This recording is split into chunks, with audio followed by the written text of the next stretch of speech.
Assalamu alaikum. Today in this video I am going to speak about what accent will I follow whenever I will speak in English, British or American.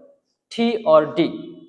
T means British, D means American. But I am a beginner. I don't know how to make sentence. If you are beginner to learn English, that time you can follow your local accent. Like I have a teacher. I can go, I can eat, I can write, I can walk. Just enough.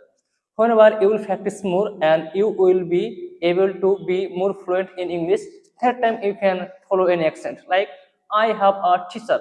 I can speak English very well. But before learning how to make sentence, I think that you will never follow any accent. Just try to speak something, whatever you can. Don't worry. Just try to speak after getting a level. Just you can convert you into British or American. I think that you have got this. Assalamu alaikum.